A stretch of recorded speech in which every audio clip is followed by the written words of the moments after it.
tubahaye ikaze kandi muri studio za The Voice of Youth. Uyu munsi rero mukaba muri kumwe na David Shaka Oscar, Liliane nkunda abantu maombi na Fabiola Mwamikazi. Arakoze mwene data David Oscar hamwe na Fabiola Mwamikazi turi kumwe mu studio za The Voice of Youth. Namwe inshuti bakunze b'ikiganiro The Voice of Youth, kongeye kubaha kaze muri iki kiganiro nkuko mubimenyereye. Dukunda gukorana ibiganiro n'abahanzi basingiza Imana cyangwa se baririmba gospel. Uyu munsi rero harimo impinduka, mbese twabazaniye agashya amatsiko.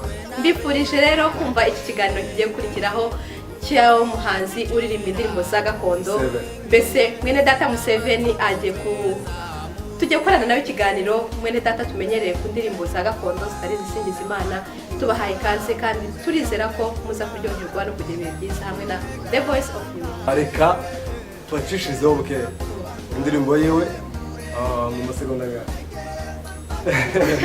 Okay, kanya gatoya hanyuma mumenye wari we, hanyuma turagaruka mu kandi kanya tumwiyegereza muri studio zacu dukomeza n'ibiganiro byacu kuri uyu munsi.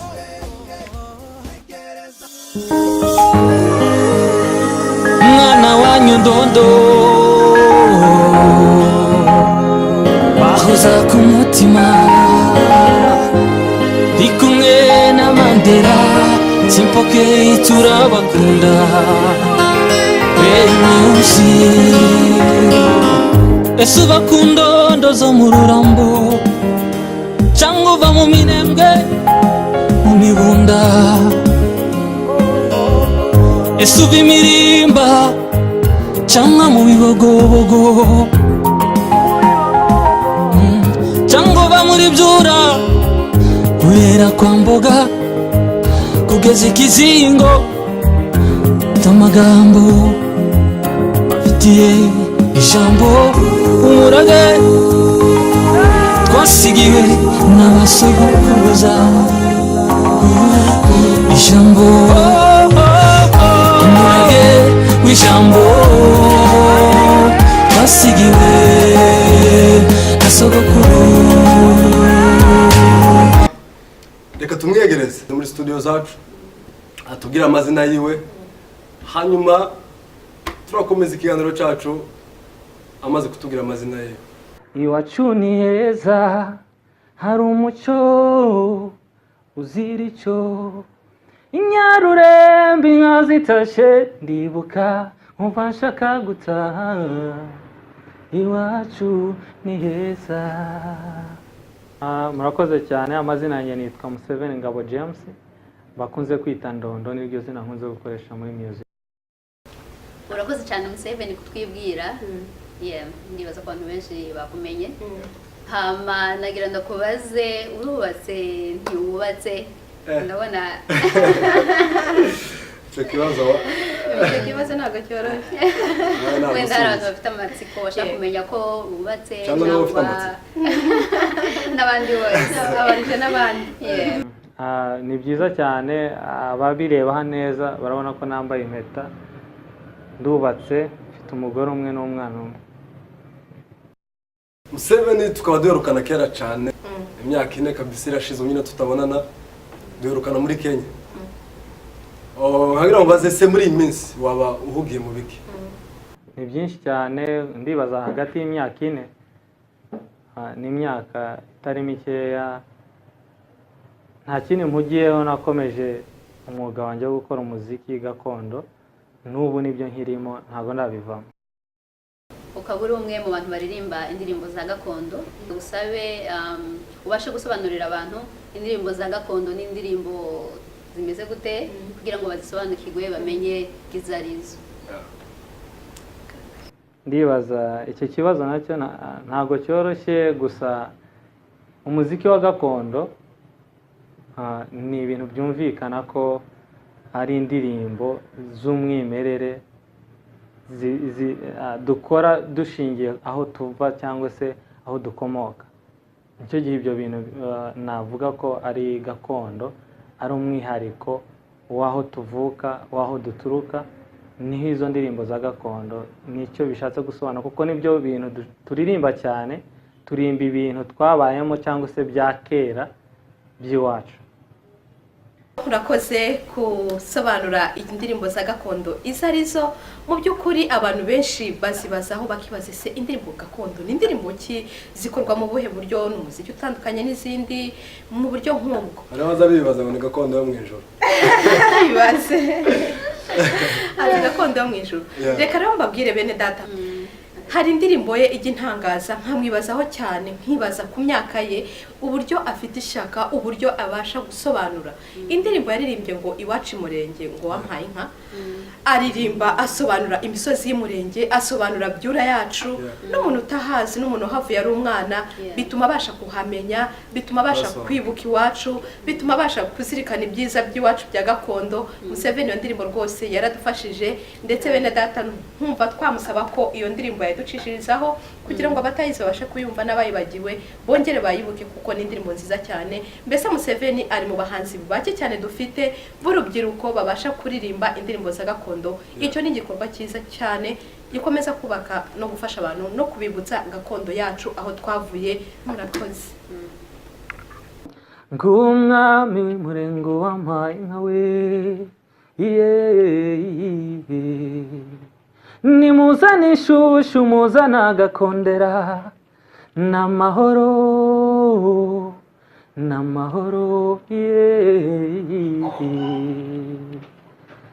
mbega umunsi utarimo igicu, abana basimbuka umugozi, mbega ijoro riganjemo ukwezi, abana bakinambuke, manutse ku irango rya Gitavinda, arangiza imirambi y'imirimba, mibunda bibogobogo ku Ndondo no mu Rurambo, abahinzi nimuhingura, baragiye nimuhindure, ndarangiza umwami mu mirambi iwacu yo, ng'umwami w'Umurengo wampaye inka we,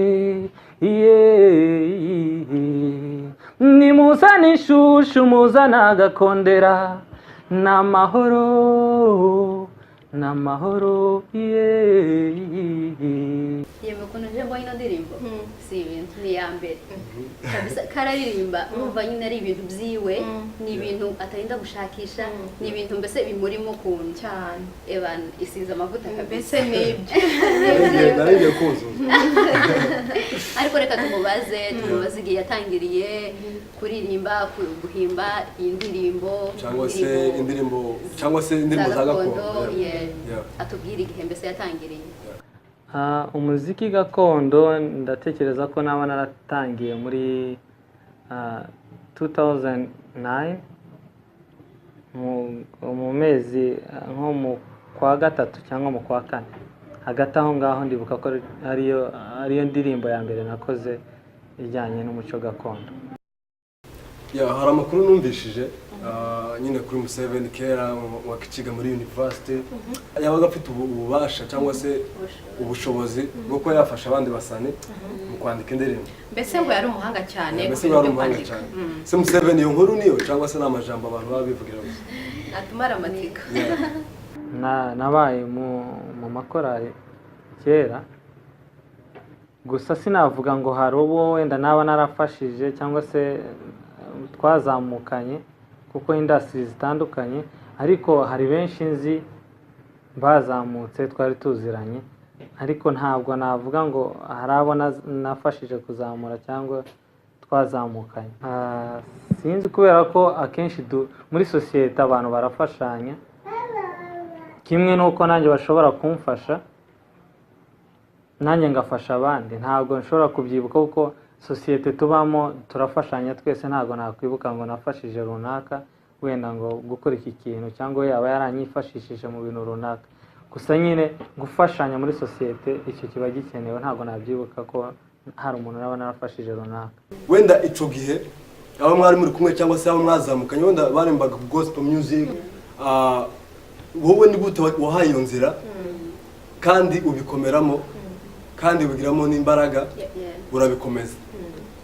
Niki cyagoye motivation? Icyo ni ikibazo cyiza kandi nibaza ko abantu bagomba kumva kandi bakabisobanukirwa neza.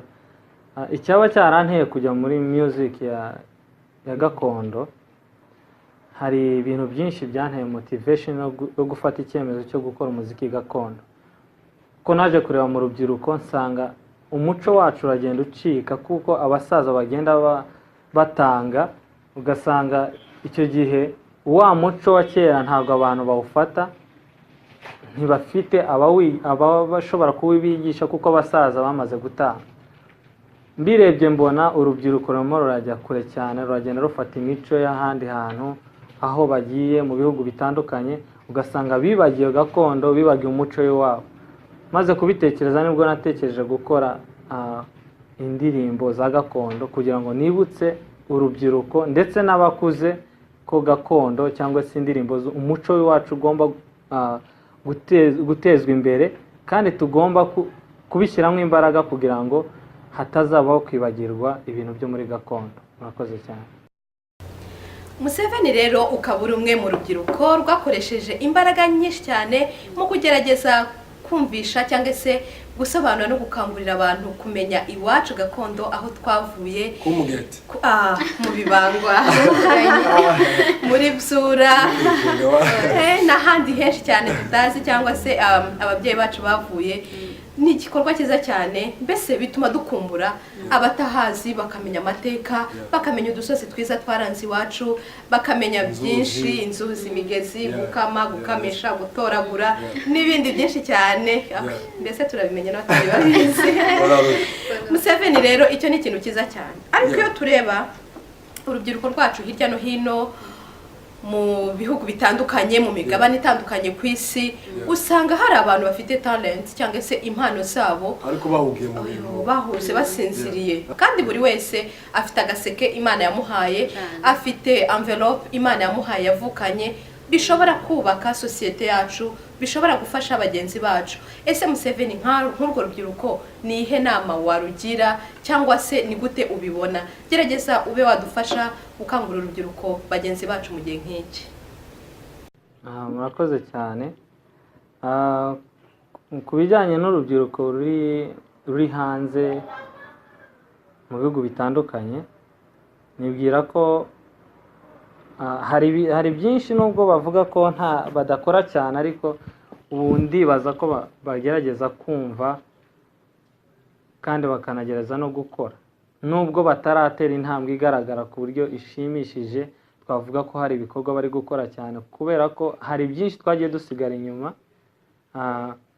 Muri iki gihe rero bari hariya, abenshi nibwo bakirimo bisetinga, bakora ibishobora kubatunga.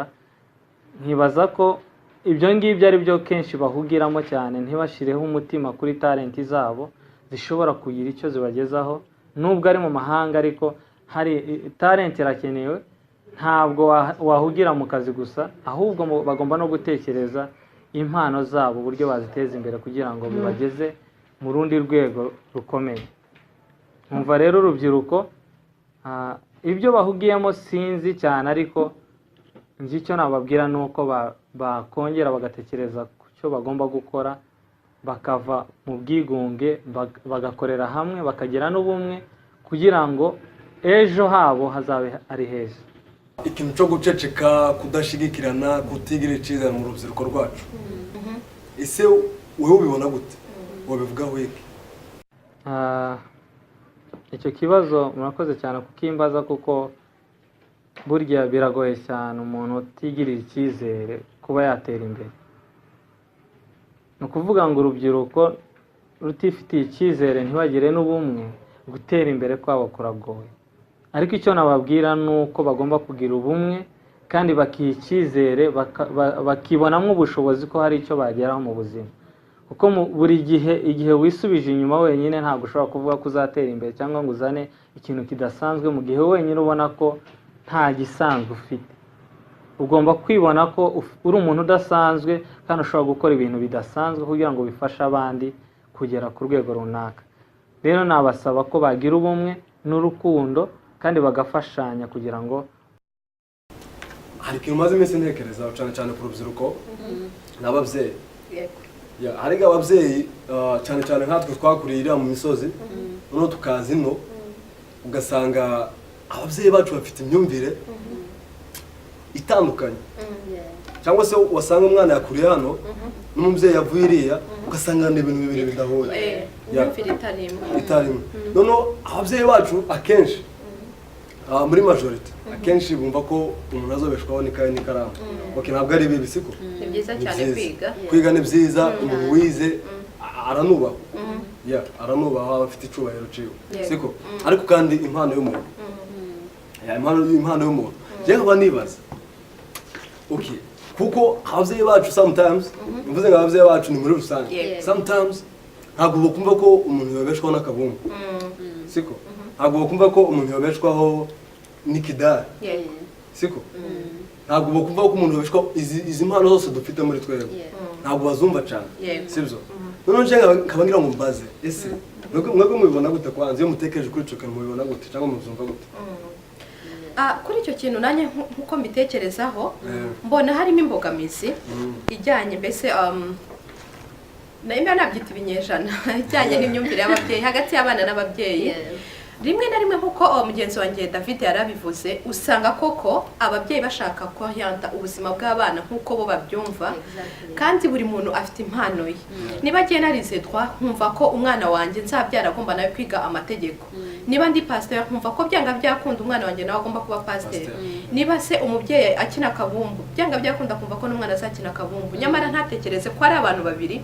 batandukanye kandi bafite impano zitandukanye nk'ababyeyi rero numva habamo kuganira cyangwa se kureba ukamenya gushishoza ukabonamo impano ku mwana wawe runaka ukamushyigikira nk'umubyeyi kugira ngo ya mpano imurimo abashe kuzayibyaza umusaruro muri future yiwe kugira ngo azabashe kugira ubuzima bwiza kuko murabizi rimwe na rimwe hari igihe umwana ashobora kuba akunda akabumbu kandi koko agashoboye ariko umubyeyi akavuga ngo ugomba kujya ku ishuri ugomba kwiga iki nyamara urimo uramuhata urimo uramushyiramo ikitamurimo azabijyamo kubera ubishatse ariko kubera atabikunze bajya bavuga ngo uvoma yanze avoma ibiroho bizatuma rero n'aya mashuri ye atayiga neza kubera ko bitamurimo ahubwo ari nk'agahato cyangwa se urimo uramufosinga kwiga ikintu kitamurimo ku ruhare rwe rero rw'abana tutabyirengagije nabyo cyane cyane nko muri bigo turimo usanga nk'umwana cyangwa se umusore reka mvuge kuri ibyo kuko umwana nawe nyine ni yindi appellation ugasanga umuntu araho ntiyiga nta kintu na kimwe akora mbese nabyita ko ari nko gufavoriza ubunebwe nkaba nifuriza rero cyangwa se nasaba urubyiruko rwacu ko habamo ukanguka tugakora tugakoresha impano zacu tukiga tugakoresha ubumenyi kugira ngo duteze imiryango yacu natwe ubwacu twiteze imbere ariko cyane cyane umuntu anamenya ngo ufite iyihe mpano ushoboye icyo ushoboye akaba ari cyo ubasha gukora ubwanje naje ukuntu mbibona ndizera neza ko kandi nibaza neza ko ushobora kwiga amashuri yawe ukayakurikirana neza cyane nta kibazo yaba ari ugutsinda ugatsinda neza nta kibazo ariko kandi nimba ufite impano ku ruhande wenda nimba ari gukina umupira nimba ari kuririmba ushobora no kwikora byombi wenda ukabifatikanya kandi byombi ukagenda ku murongo nyine ariko rimwe na rimwe hari igihe usanga ukabona abana umufana kumva ko agomba kuja muri umupira cyane akareka nk'ishuri cyangwa ibintu nyine nk'ibyo ariko ndizera neza ko washizemo umwete n'ubushake ushobora kwifatikanya yaba ari impano yaba ari n'ishuri kandi byose bikagenda neza wenda mubashije kuzumvikanisha neza none reka tubaze Museven ku ruhare rw'iwe ese kudakura kw'impano mu rubyiruko wenda tubyite urubyiruko apana wenda abana ese ubona haba harimo uruhare rw'ababyeyi wowe uzumva gute ku giti cyawe murakoze cyane ikibazo ni ikibazo cyiza ni ikibazo cyagiye kigaragara mu rubyiruko cyane cyane ruvi iwacu kubera ko ababyeyi bagiye babangamira koko abana babo kubera impano bafite ubwo rugero njye nanagwitangaho kuko umuziki ni impano ikomeye ishobora kukubeshaho kuruta n'umuntu wize amashuri wenda navuga atandukanye bari kuvuga aho ngaho kuko umuziki ufite umusaruro gufotora nabyo bifite umusaruro ukomeye kuko hari abakora amavideo binjiza amamiliyoni ku munsi ariko umuntu wize ubuganga se yayinjiza gute binyuze muri iyo nzira njye rero nashishikariza urubyiruko kuba bakwita kuri ibyo bintu kandi n'ababyeyi bagasapotinga abana babo mu mpano zose zitandukanye kuko zirimo umugisha kandi zirimo n'umusaruro. Inama nagira urubyiruko, nababwira ko bagomba kumva ko bashoboye kandi no gufata umwanya wabo bakaba bazamura impano zabo kandi bagakora cyane, kuko muri iki gihe bisaba kwitanga ugakora kuko bifite umusaruro. Abari mu bihugu bitandukanye, Australia, Canada, US, Africa, aho bose mugomba gushyira hamwe kugira ngo tuzamure umuziki w'iwacu, umuziki gakondo, kuko utibuka iyo wavuye nibaza ko utanabasha no gukomeza aho uzaburi. Murakoze cyane kandi nshimira The Voice ku biganiro byiza ikomeza kugeza ku bakunzi bacu ndetse banabagezaho n'ibihangano byacu. Namwe turabashimiye cyane kandi mukomerezaho, mukomeze mugeze abafani bacu, mubagezeho ibihangano byacu, turabakunda cyane. Nk'uko mugenzi wacu Museveni amaze kubitusobanurira, ni ingenzi kandi ni iby'agaciro babyeyi beza kuzajya mushyigikira abana banyu kugaragaza cyangwa se guteza imbere impano zabo, yaba umupira w'amaguru, yaba kwandika ibitabo se, yaba umuhanzi, guhimba, guhanga ibihangano bitandukanye. Ni byiza cyane ababyeyi mushyigikira abana banyu. Niba umwana afite umupira umushyigikire, mujyane urebe ukuntu akina, byonyine uramusapotinze, kuko ubona wicaye muri stade cyangwa ahantu hitoreza nk'umubyeyi ni ikintu kinini, n'ishema kuri we, ni inkunga ikomeye usaba umuteye. Mbese ikintu tugomba kuzirikana twibuka nuko buri muntu afite agaseke kiwe, nuko buri muntu afite impano yiwe, kandi impano ya buri wese irubaka mugenzi we, irubaka sosiyete yacu. Ni byiza rero ko ababyeyi mushyigikira abana, ni byiza ko mushyigikira urubyiruko rwacu guteza imbere impano zabo. David, nicyo wabwira urubyiruko rwacu muri iki gihe? Program mfite byinshi. Kanguke rero, mureke kwitinya kandi mushigikirane aho muri hose. Nashusho nobwira cyangwa nogendera inama bagenzi banje abakobwa, abakobwa mureke kwitinya, tureke kwitinya, natwe turashoboye, dushoboye gukora, dufite impano nyinshi zitandukanye. Mbese tureke kwitinya, twumve ko tudashoboye ibintu nk'ibyo nyine, turashoboye kandi turi intwarikazi cyane rwose. Nk'uko Fabiola bivuze, urakoze cyane. Icyo ni ikintu cyiza, tutari gusoza ikiganiro cyacu tutabashe kukigeraho. Mu by'ukuri hari iyo mbogamizi yo kumva ngo ngende umukobwa sinakora iki, sinagera kuri iki. Icyo ni ikinyoma. Ntacyo umuhungu yakora umukobwa atakora. Uyu munsi rero bagenzi bacu b'abakobwa bari n'abategarugori, turabakangurira guhaguruka, tukareka kwitinya. Turashoboye, ntacyo umuhungu yakora utakora. Ibyo byo kuvuga ngo uyu ni umuhungu niba bagomba kugaragaza impano zabo, niba bagomba kugaragaza talent, oya, ibyo ni ibinyoma. Duhaguruke, dushyigikirane, dukore. Nzi ko dushobora guhindura byinshi mu isi, dushobora guhindura byinshi muri sosiyete, dushobora kugera kuri byinshi ndetse tukarusha n'abahungu. Why not? Murakoze cyane. Naje kuwa gatandatu nzavugira abahungu. Dore ko muri n'abakeya hano muri studio turi benshi. Tugera ku musozo w'ikiganiro The Voice of Youth, cyangwa se ijwi ry'urubyiruko, ijwi ryanyu. Murisanga ku nama, ikintu cyose, igitekerezo mwumva mwatugezaho, umwanya n'uwanyu, amarembo arafunguye. Dusoza rero ikiganiro cyacu, turabashimira cyane kubwo kudukurikirana, tunashimira umushyitsi wacu Museven. Mwakoze cyane, naho ubutaha, kandi turifuza ko impano zanyu muzishyira ahagaragara, ntimwihishe, ntimuceceke, ntimugire kwitinya, mureke ibibarimo mubibyaza umusaruro. Iki ni ikiganiro The Voice of Youth, kigaruka buri wa gatandatu cyangwa buri posho, mu rwego rwo kuzamura ndetse no gushyigikira impano z'urubyiruko rwacu muri iki gihe.